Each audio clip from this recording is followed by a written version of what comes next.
Good afternoon, this is Daniel Michael from the Warrior Seed Project. Here in my new home in the mountains, Hagerstown, Maryland. I'm at the Washington County Free Library. Now today we're going to talk about the science of luck. Dr. Richard Wiseman of the University of Hertfordshire in the United Kingdom conducted studies to see if luck was a skill set. What are the traits of those who are lucky and those who are unlucky? He found that, in fact, those who are lucky, or those who that the world maybe perceives as lucky, self-identify as lucky and do have a series of personality traits, and then after his sessions, some future disciplines to even enhance that. Luck can be forged. He even Dr. Wiseman opened up a luck school at the University of Hertfordshire. So, what was the effectiveness rate of this luck school? Which to some people probably sounds ridiculous, right? Let me be crystal clear. Dr. Wiseman is extremely scientific, even skeptical in his approach. I think even he was surprised at some of this. It was a side project for him. 80% of the people who engaged in 5 basic either disciplines or personality traits found to be more lucky and overcame things like depression, anxiety, and addiction. Now, it's very important for me to note that there are volunteer programs and there are paid programs in the therapeutic world involving things like depression, anxiety, addiction. There are groups, there's all sorts of things. There are the pills, some cost big money, some do not.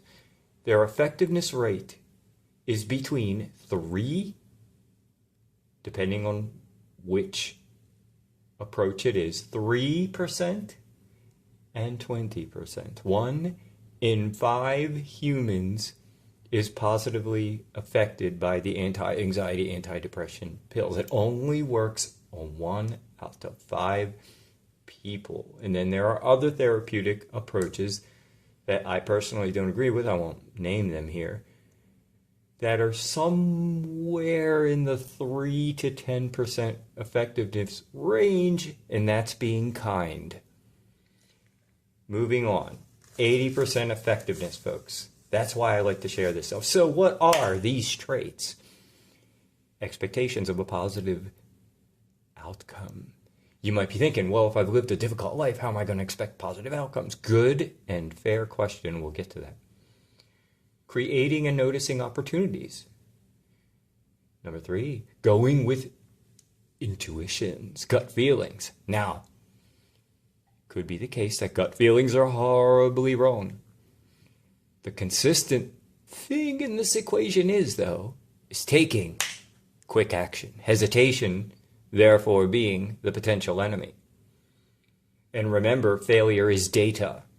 Failure is a lesson. So it's that lack of fear of failure, realizing it's a lesson or data, and then going with your gut. That is a quality of the lucky. Resilience is another one. With that realizations we just mentioned, you then say, all right, well, something bad did happen. I'll collect that as data. You have the resilience to go, all right, I'm going to learn from this and rebuild, restructure. The ability to transform. So let's get into some blue-collar things. How do we evolve into this? Now remember, none of this is that difficult. Nothing I talk about on Warrior Seed is that difficult. It's about the discipline of doing it every day or every other day, at least frequently, right? Like working out, I mentioned before. Lifting a weight isn't that intellectually hard. Punching a punching bag, you can figure it out. There's a right and wrong way, yes, but you can figure it out. It's the waking up every morning and doing all the exercise that's the hard part. It's the discipline. So, here we go. A luck diary. That's right. Might sound a little ridiculous to some of you, but a luck diary. Write down at the end of your evening the best things that happened to you, even if it's just one, within the last, let's say, 24 hours or 12 hours, however long you were awake for your day. That could be something as simple as, I discovered a new flavor of coffee. The rest of the day was horrible, but I discovered a new flavor of coffee. It can be that simple. So, the best of what happened in the last 24 hours, and include this, negative things that you don't experience anymore. Let's say you've had a new job for 2 weeks. You can sit back and think to yourself, gosh, I'm really glad I don't work for that terrible boss I used to have. Just to think, I can't believe I stayed there that long. Well, take that sigh of relief and go, I'm not doing that now. Or you could say, my commute to work was actually smooth this morning. So these don't have to be big things. So if you're a naturally negative person, which is a problem some people have with trying to develop a more positive expectation aspect of their personality, start with little things and do it daily. So the next thing I'd like you to engage in, small goals. Little, small, achievable goals that you can physically go out and do or digitally do, whatever the case is. There's a reason for this. It's good to have affirmation for the big picture, but it can be too big because what can happen, you can say, oh, I want to be a millionaire next year, right? But then you wake up the next day and it's not there yet. That can actually set up depression, sort of an accidental self-help betrayal. You could write those big goals down, fold them up, put them in a folder, keep them in the back of your mind but not in the forefront. Set the little goals and write them daily. Set the best things that happened to you from the last day. Do that daily. And the negative ones that don't happen anymore, do that daily. You set up the little goals, folks. Now listen to me. Your subconscious mind now will begin to believe you.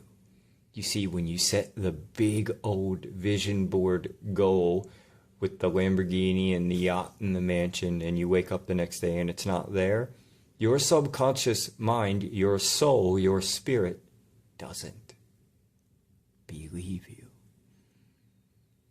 You're talking into the wind. So, what you do is go after the little goals. So there's physicality, you've gotten them done, you mark them on the checklist in your subconscious mind, and its ability to alter your lens and bring and allow you to see new opportunities that are brought about all begin to take form. You will notice this. And it could be small at first, but it does feel great on a psychological level. Because it's the little victories. Happiness comes through accomplishment. Now there's another thing I'd like you to do. And that is write your own eulogy. That's right. Pretend like someone commissioned you to write the story of your life in your obituary. Write the story of your life as if you have died. Would your story be on the front page of your local town newspaper? Would it be buried in the back? Or maybe even some of your friends didn't even see it. Is it a story you would be interested in reading? Some might say, but Daniel, you'll be dead by then. Why would you care what the story is? The story is for the living. Funerals are for the living, not for the dead. They are far more important to us. What's written in that potential obituary, whether it's in an online forum, a local newspaper, whatever it is far more important to us when we're alive than when we are gone. This evening, when you settle in and settle down In whatever way you do, a cup of tea, a glass of wine, grab a piece of paper or a notebook, whatever you have available, and write down the best things that happened to you within the last 24 hours. And then maybe some negative ones that don't happen anymore. Warrior Seed. Meditation is a weapon. My name is Daniel Michael from my new home in the mountains, Hagerstown, Maryland, at the Washington County Library. It's an absolutely beautiful Sunday afternoon. Thank you and have a great day.